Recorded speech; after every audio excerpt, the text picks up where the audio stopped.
محبت کی خوشبو پھیلانے کی تلقین کی ہے۔ ہمارا دین ہمیں نفرت نہیں سکھاتا، ہمیں پیار سکھاتا ہے۔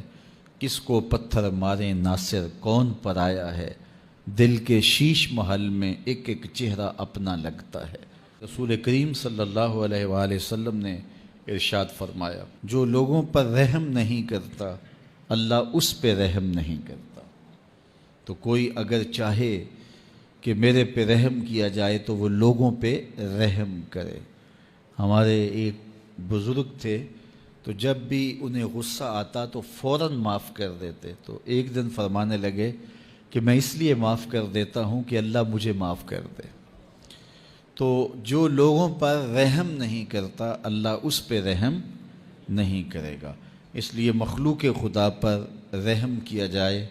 وہ خاتون جس نے کتے کو پانی پلایا تھا، روایت میں آتا ہے کہ ایک عورت جس کا کردار اچھا نہیں تھا وہ گزر رہی تھی، تو اس نے دیکھا کہ کنویں کے ارد گرد کتا گھوم رہا ہے اور پانی بہت نیچے ہے۔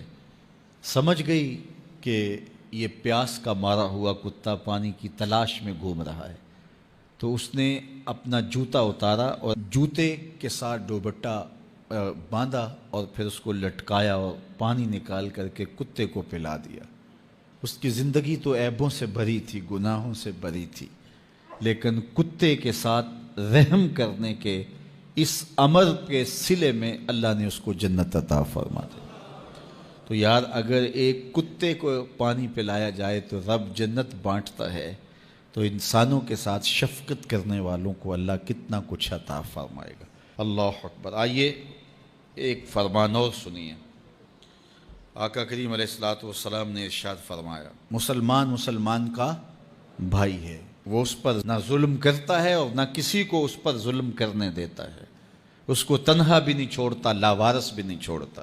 جو شخص اپنے بھائی کی ضرورت پورا کرنے میں لگ جاتا ہے، رب ہو کے اس کی ضرورتیں پوری کرتا ہے، اور جو مسلمان کی کسی مشکل کو، کسی مصیبت کو دور کرتا ہے، اس پر آنے والی کسی مصیبت کو ہٹاتا ہے، قیامت کے دن اللہ تعالیٰ اس کی مشکلوں کو دور فرمائے گا۔ اور جو کسی مومن کا، مسلمان کا پردہ رکھتا ہے، پردہ داری کرتا ہے، قیامت کے دن اللہ اس کے عیبوں پر پردہ ڈال لے گا۔ تو کسی کا عیب دیکھو تو اس پر پردہ داری کرو، اس کو افشا کرنے کی کوشش کر کے اپنے لوگوں سے داد لینے کی کوشش نہ کرو کہ اس کو بڑے لوگوں کے رازوں کا پتہ ہے۔ اگر کسی کا راز معلوم ہو تو پردہ ڈال دو۔ پردہ ڈالنے والا اللہ قیامت کے دن اس کے عیبوں پر پردہ ڈال دیتا ہے۔ وہ آج ہی کسی نے میسج کیا تھا اور میں کچھ لوگوں کو آگے بڑھا دیا کہ میں کسی کے میلے کفن کو کیوں دیکھوں، میری اپنی قبر کے معاملے بڑے سخت ہیں۔ اس لیے اپنے آپ کو دیکھیے، اپنے اندر اتریے۔ کسی کی طرف انگلی کر کے دوسرے کی طرف نشان لگانے والا یہ بھول جاتا ہے کہ باقی ساری انگلیوں کے اشارے اس کے اپنی طرف ہوتے ہیں۔ تو کسی کی طرف انگلی مت اٹھائیے، کسی کے عیب جوئی مت کیجیے، کسی کے عیبوں سے پردہ نہ اٹھائیے۔ اس کا صلہ کیا ملے گا؟ اللہ قیامت کے دن پردہ داری فرمائے گا، اور اس دن پردہ رہ گیا تو پھر آخرت بہتر ہو جائے گی۔ ہر مسلمان کے لیے دوسرے مسلمان کا مال، اس کی عزت اور اس کا خون حرام ہے۔ اسے حق نہیں پہنچتا اس کا خون بہائے، اسے حق نہیں پہنچتا اس کا مال چرا لے یا مال غصب کر لے، اس کی اجازت کے بغیر اس کو استعمال کرے، اور نہ ہی کسی کی آبرو اور عزت پر کوئی حملہ آور ہو۔